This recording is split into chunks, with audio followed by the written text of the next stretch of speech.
Our cover story tonight is about a rogue nation that is a member of the world's most powerful military alliance, an alliance built to guard democratic values. I'm talking about Turkey and the NATO, the North Atlantic Treaty Organization.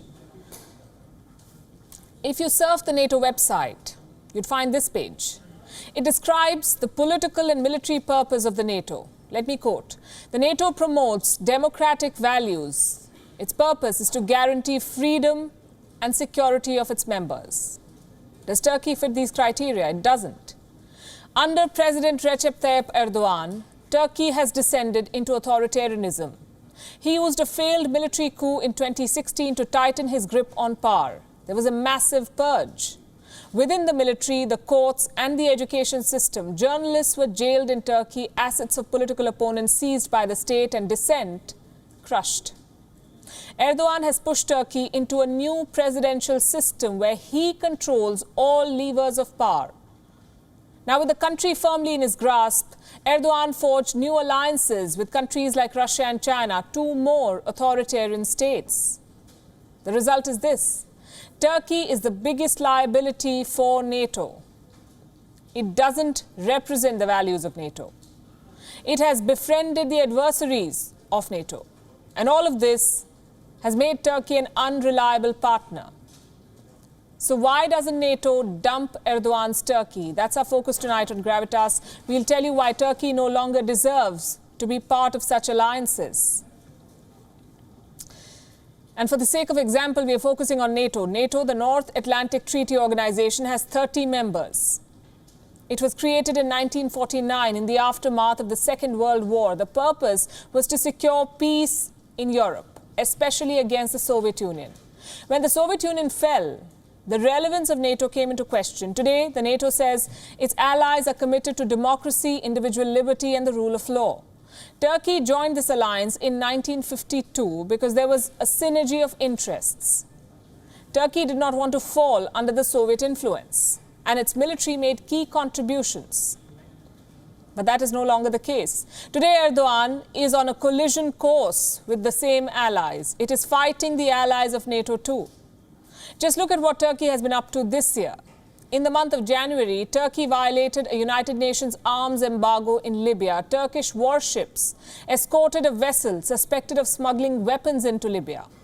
By June, Turkey was locked in a direct face-off against Greece and France. Now, NATO's allies have sworn to protect each other. When one is in trouble, all members come to its rescue. But Turkey was ready to wage a war against Greece just to control oil and gas supplies. And now Turkey is fueling another conflict, the one in Nagorno-Karabakh. Turkey is arming Azerbaijan against Armenia. The NATO called for a ceasefire, but Turkey refuses to pay heed to such calls.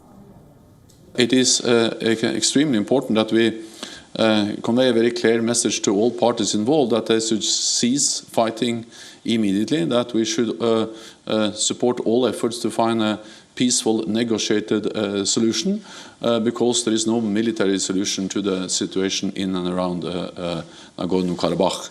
And this has been a very clear message from me ever since the fighting started, because it is dangerous for all those people involved, but it's of course also something which is of great concern for the whole region and for all NATO allies. Turkey wants to dictate the terms. It says the NATO should first ask Armenia to withdraw. İki ülkede NATO'nun ortakları. Both countries are partners of NATO.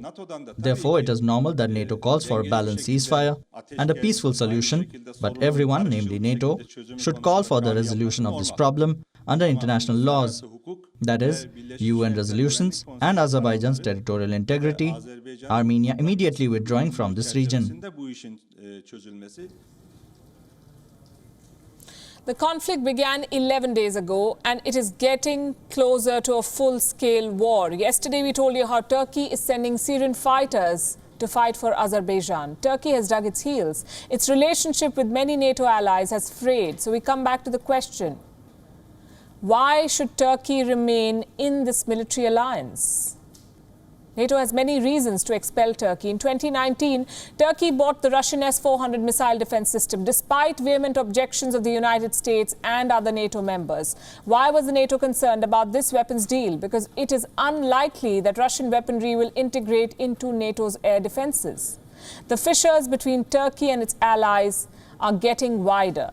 NATO is an alliance that operates on consensus. All members must be on the same page. If Turkey remains at odds, it can stall any policy change, veto any military move, and undermine the policy of collective defense. In fact, it's already doing this. Turkey has blocked NATO partnerships with Israel, Armenia, Egypt, and the UAE. For the longest time, it blocked a plan for the defense of Poland and the Baltic nations, countries that share a border with Russia. Reports say Erdoğan relented only after considerable pressure from the US.